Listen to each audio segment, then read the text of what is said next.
Just close your eyes and imagine a perfectly coned volcano, covered with glaciers and snow, looking down on you with justified superiority. That's Cotopaxi, and that's where we are going.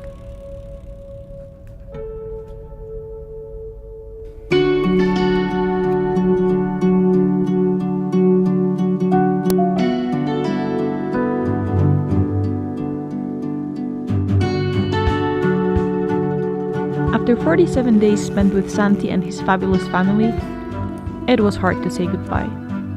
Our hearts and minds, however, desperate to finally take off, were already on the road. Excitement mixed with concern over whether this time the dream we've been dreaming for such a long time would finally become reality.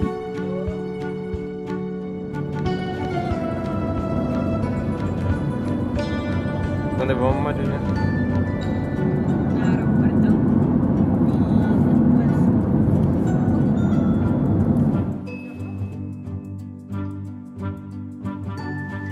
We left Poland and Brazil to cross South America from north to south in 1 year. We left our jobs, we rented our flat and sold the car. We said goodbye to our families and friends. Caribbean coast to Tierra del Fuego until March 2018. By bike. That's the plan.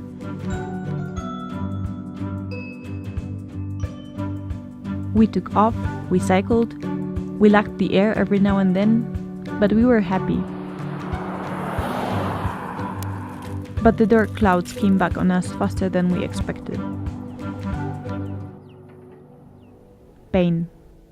Again. Our heads full of unspoken questions. Atmosphere of resignation. We thought it was over, lying down in the tent and considering what to do with our lives now. The promising and long-awaited day couldn't end worse. Our disappointment and frustration were all the stronger as just 4 days after starting our trip back in Colombia, we needed to stop.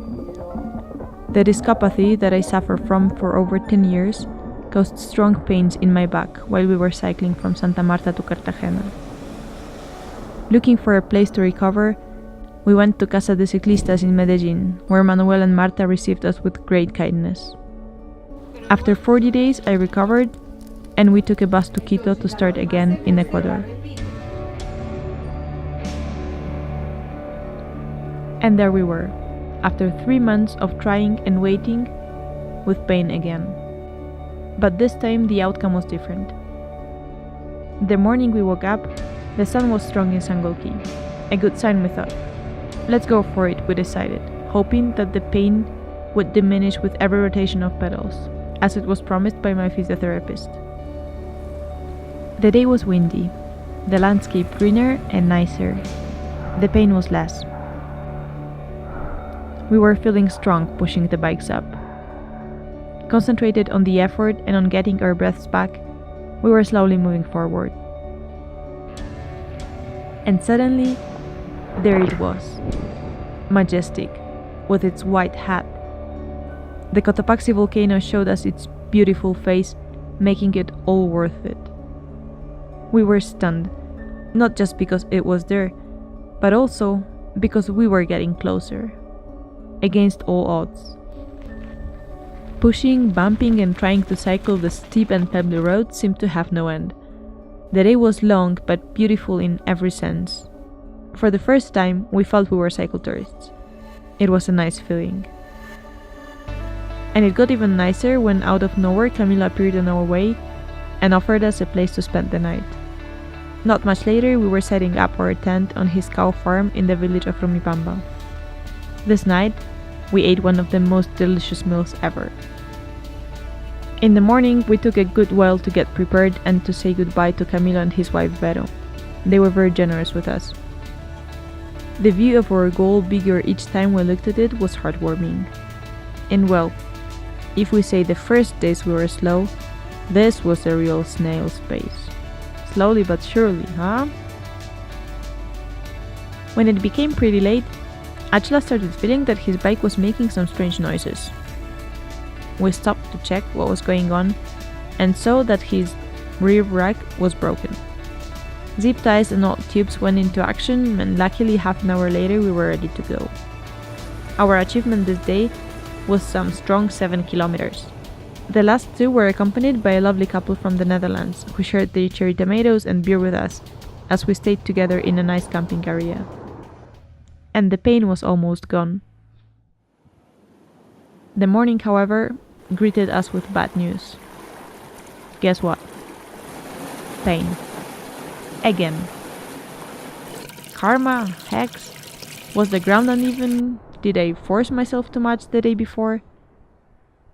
We decided to stay another night to rest well and try to get better, hoping that the next day would let us continue to the top.